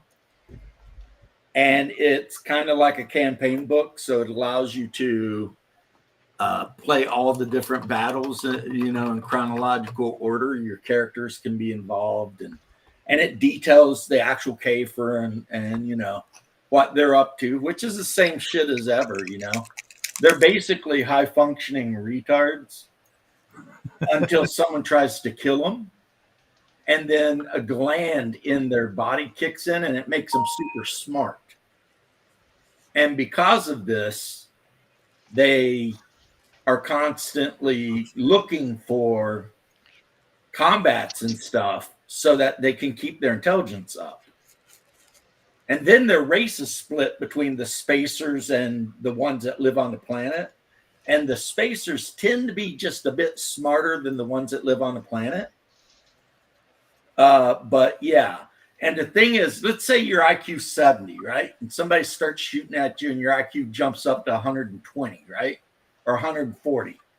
And then the combat gets over, you survive. Your IQ doesn't go back to 70, it goes to 75. And then the next time, it don't go back to 75, it goes to 80, right? So the more grizzled veteran Kafer are actually very smart. But the average Kafer trooper is literally like a 70 IQ retard. And that's why Kafer sergeants carry around these stun batons that cause extreme pain. Because when they need the privates to get in order to do anything, they just start whipping the shit out of them, right? And the pain causes the privates to be smart for a little while. Well, I say privates, troopers. Yeah, because when you say privates, you think it's testicles. And they get smart enough to know to go dig a latrine or something. Yeah, because when you say privates, they kind of muddle around. And all of their equipment has to be made for literal retards. So like everything is made super sturdy because these idiots would break anything that wasn't made, to be handled by a child, except, a 7 foot tall, 280 pound child. All their vehicles are super simple. The only thing that they have that's not super simple compared to the humans is their starships. But like I said, the spacer branch of the Kafers tend to be smarter because they have to be. Because every day it's like, oh, I accidentally poked a hole in the hull. Guess what? I'll just die then. Like, since they're constantly stressed by the danger of being in space, their intelligence stays high. But anyway. And then the players, of course, would just choose what country they're from and what kind of character they want to play. If I were playing that kind of campaign, I would highly suggest making military characters. Because you wouldn't really want to make the xenobiologist with no combat skills and then get thrown into a battle with 2,000 Kafers on Aurora. I mean, that pretty much, which before they called it Aurora, they called it Nova Ukrainskia.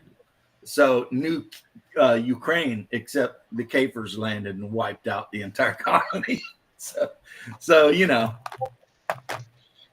and now it's Aurora, which itself is not a great place to be because it has weird tidal lock, like it has weird tides and shit.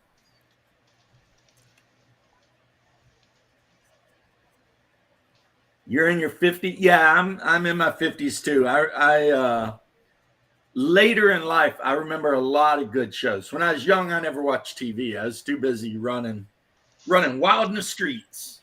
Right? Well, same here. The hills, not the streets. We didn't have streets, but we did have hills, and I ran wild in them.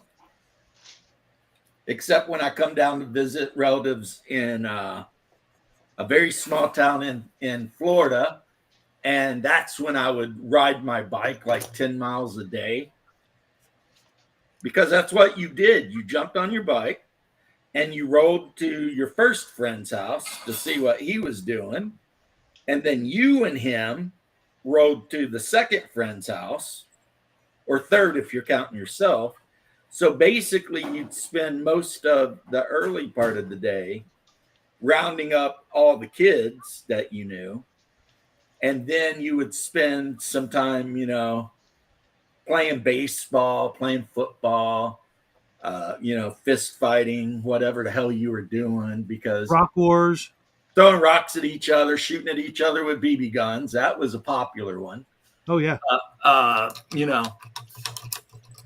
because you literally had 15 to 20 14-year-old boys. So shit was getting wild, because when you get 14-year-olds I was together, just going to say, until I the streetlights came on, your parents didn't know where the hell you were. you were allowed to slide through house sometime around noon on a weekend to grab a bologna sandwich. But back in my day, you didn't sit in the house. On a weekend, Right? you weren't outside doing chores. You were outside playing. And my mom was always very, very much spoiling me. So she was never as hard on me as she should have been about doing chores and shit. I guess because of her childhood, how hard it was growing up, in hillbilly country with no money and everything. So she wanted my life to be all about having fun and stuff. And occasionally I talked to her and I said, you messed up. You should have whipped my ass and made me do some shit. Because I'll tell you what, my wife would have thanked you for it. But,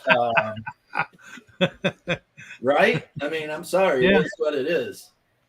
My mom spoiled me. She thought that if I weren't doing schoolwork or whatever, I should be free to go out and play and have fun, because she never got to. Yeah, nature was our yeah, exactly. Like going into caves and flipping rocks in the creek to try and catch crawdads or bullfrogs, or going down to the river and fishing. I mean, the river was only like 5 miles away from my house. So, I mean, that was nothing. Me and my brothers and stuff, we'd grab our fishing rods and some extra water or something, and boom, gone. You know what I mean? And be gone all day. I need to go fishing sometimes. Oh, yeah. We would just be like, and it was so funny because our parents never worried. It's not like they were like sitting around being like, oh, shit, where are the kids? Yeah, well, things are vastly different now, and Yep. you don't know where your kids are. You may never know where they are ever again. Right. But see, for us back then, up in the mountains, plus, I mean, I didn't mention, and I should have, we were always armed. So it's not like somebody was going to try to kidnap us. We were always armed anyway. Yeah, that wasn't really a thing until the 80s. My grandparents would not let us off the property without being armed. And a lot of that, I think, has to do with superstitions. Well, they may have said, or felt that way, but in reality, people have been, kidnapping people for a long time. But you know what you never hear anymore? What? The word ransom. People don't get ransomed anymore. Maybe they're not worth anything. Well, they are. They're worth more to keep them permanently and what they do with them. Yeah, I don't want to think about all that, but the reality is, no, I'm going to disagree with you and say no, it was actual superstition. They weren't worried about any. I mean, we had no neighbors. So, I mean, imagine what would the odds be that you're on a hillside in eastern Kentucky where no one lives within 15 miles of you and you run into anyone? You know what I mean? That's just not something anybody's worried about. Technically still possible. Everything is possible, Leth. A goose could swim into or fly into your house and pick your eyes out. I mean, is it going to happen? Probably not, but it's never 0% chance, right? Yeah.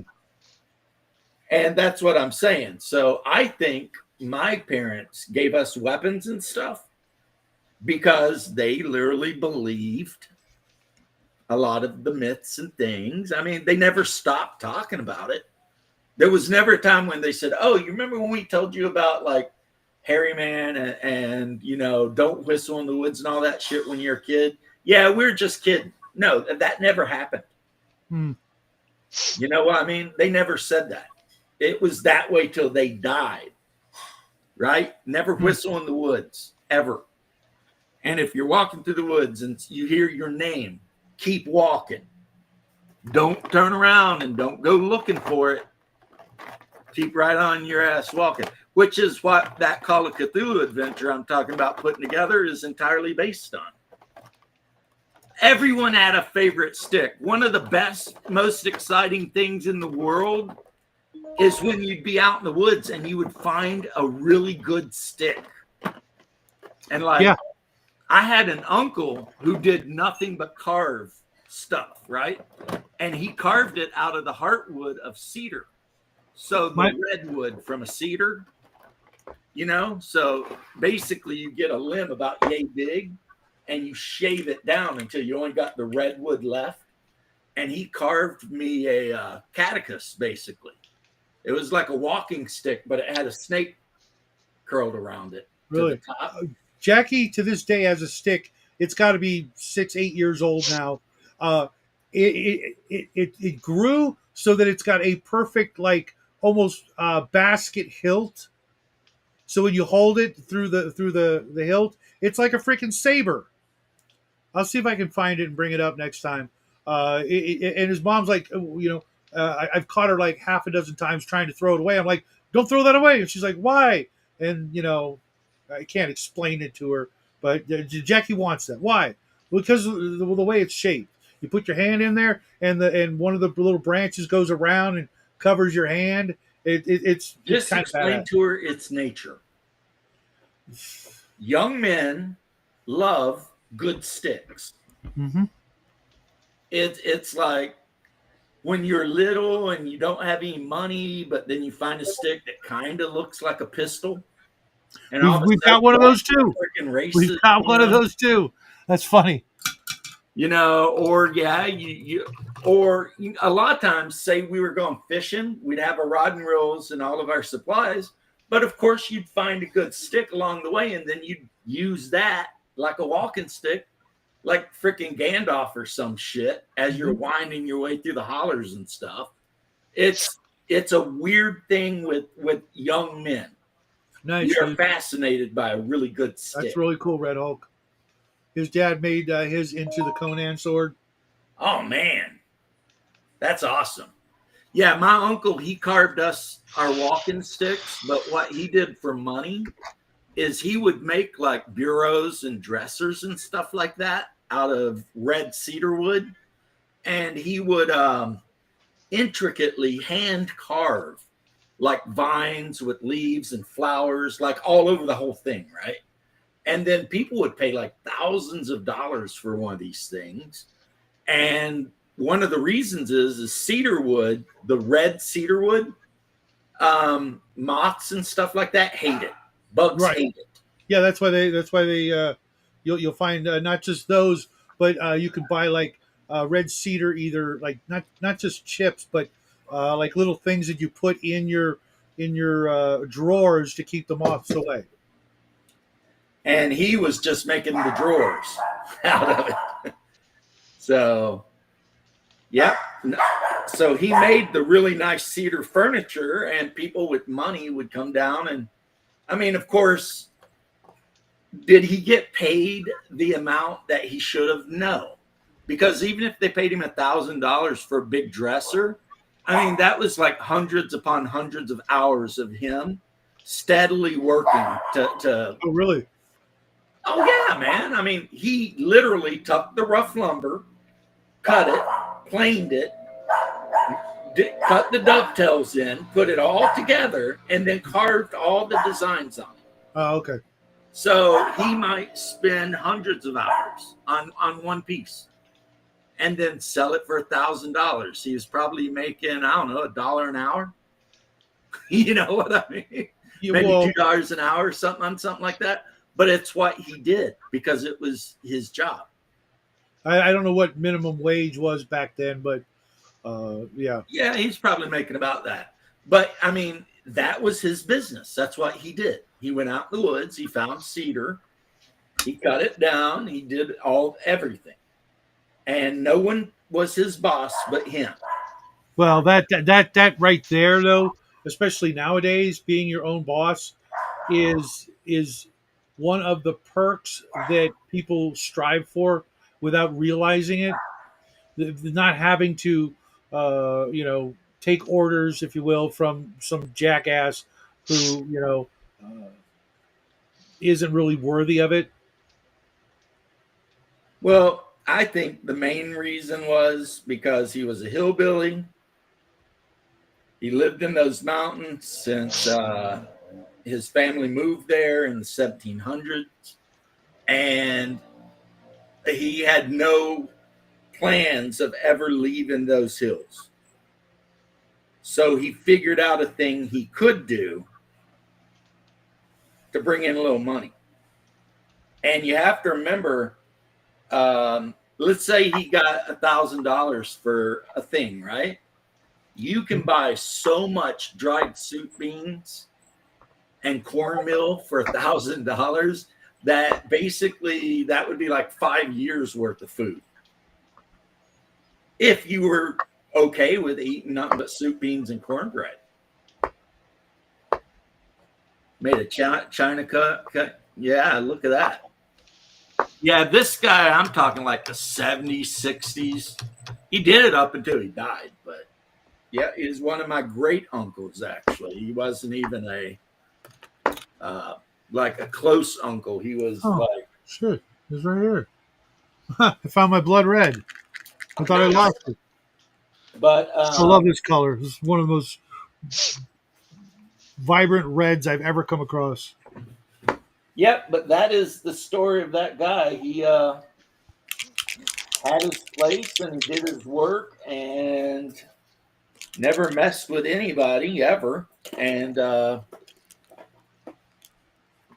ate soup, beans, and cornbread and whatever he killed hunting, and lived to be about 90.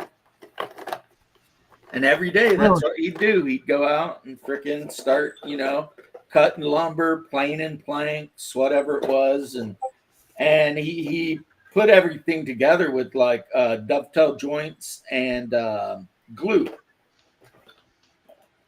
So like he didn't use nails or screws or anything like that. Well, the right wood glue will be stronger than the bond of the wood itself. So it will.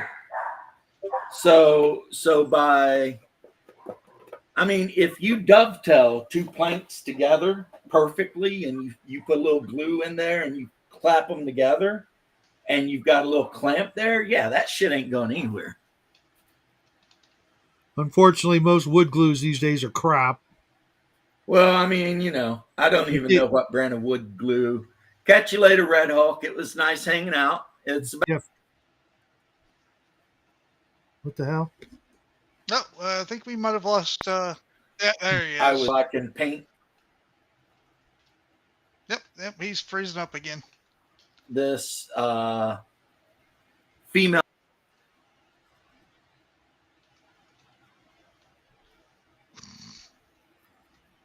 about stuff, but yeah. So there's my reconnecting. Yeah. You've been getting a lot of that the last 5 minutes. Yeah, I can't say that there's only so many games I'll play and run. I know my moods are going to change, and I'm going to get something's going to come down the road, and I'm going to go, oh wow, I want to play that. Like I just picked up the Planet of the Apes game. I've been waiting for that game my whole life. And you could have just used Gamma World. Yes and no. This one's got a lot of bells and whistles, and if I when I have the shop and I get to pull out all the extra little maps, and it's got a really really great GM screen with, remember the orangutans when they did the hear no evil see no evil. Yeah, well, it's got those three faces on the outside facing of the DM screen.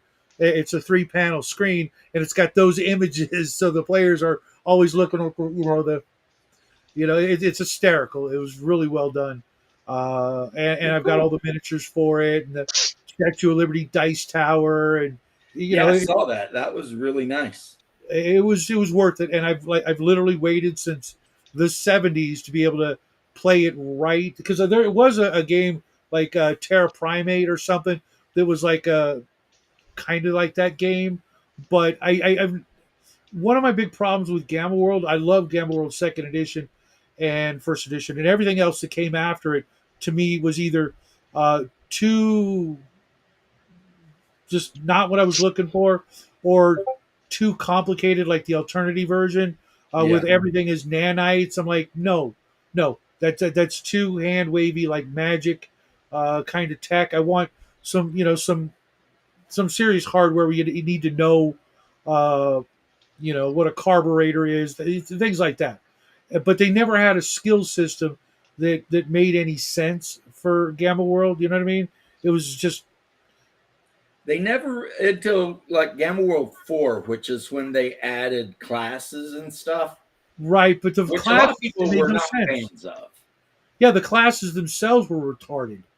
It made no sense. None of the typical or traditional archetypes that you would expect. It Right. was these very niche character professions that I'm like, well, what if I want anything else? Because literally I couldn't find one that I'd be like, yeah, I want to play this. That's the big thing as a GM. The first thing you look at it with a new game is like, I want to play this. This character.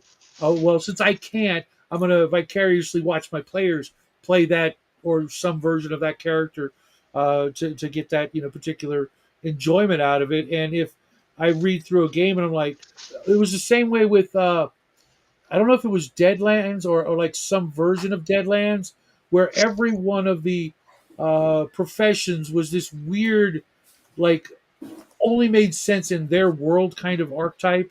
And I'm just like, yeah, I don't like any of these character classes. So I don't want to run or be the GM for these kind of nitwits running around playing these weird ass characters that I have no enthusiasm towards.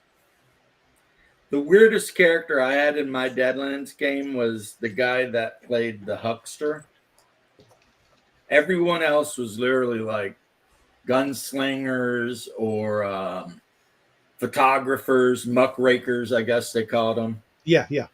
And so, like, everyone was normal humans except for the guy who was making deals with demons to get his magic done. The 20th anniversary of Deadlands just came out with an audio version or something. Yeah, they see that? kissed my ass. Yeah, I've got the original, but if there's enough new content, I may back it. But I don't know, man. I will not I think I would rather just complete back anything they do. because They did an alternate reality where the Confederacy never existed. In all the new Deadlands stuff, they erased the Confederacy. It's not there. oh, okay. Thanks for the warning. Not And the that guy who talked about, he said he was playing the game at a con, and someone at the table complained that the fact that there were people at the table playing like Texas Rangers and stuff made them uncomfortable. that guy So- needs to be taken outside. So they decided to get rid of the Confederacy. Because in the original game, I mean, the Texas Rangers were the Confederates' like go-to guys to get Right. shit done, right? And it's not that I'm a huge like Confederate this or that. I don't want to see a group of people that were part of all of the great westerns. Jonah Hex, John Carter was a Confederate, but that didn't make them bad people. Well, Jonah Hex is debatable. Rooster Cogburn, It's just the that outlaw Josie Wells. that sort of rewriting history to appease the modern audience is bullshit. That's Actually, not just Rooster Cogburn, but the Texas Ranger that rode with him. He'd also fought for the Confederacy. yeah. It just gives you a He didn't backstory. like Rooster Cogburn because Rooster Cogburn had rode with Quantrell, Yeah, and he just considered that whole dishonorable. woke nonsense. I'm not having any of it. And if you don't like it, don't play the game. And that's what they did. If you find a new map they've completely done away with. Oh, fuck Oh, them and the horse they rode in on. Excuse my But French. anyway, I will catch you guys later. It's been a Oh. pleasure. Yeah, always. Hey, then. And if I decide to add any more games to my list of games, I might consider, well, Blade Runner, but only if I had like 2 or 3 players. I would run Fair enough. Blade Runner with 2 or 3 players, but no more. Comply. Well, we'll see you maybe tomorrow. Maybe I'll see you streaming and talk shit to you. Sounds good, buddy. Take care, All lad. right. Bye, lad.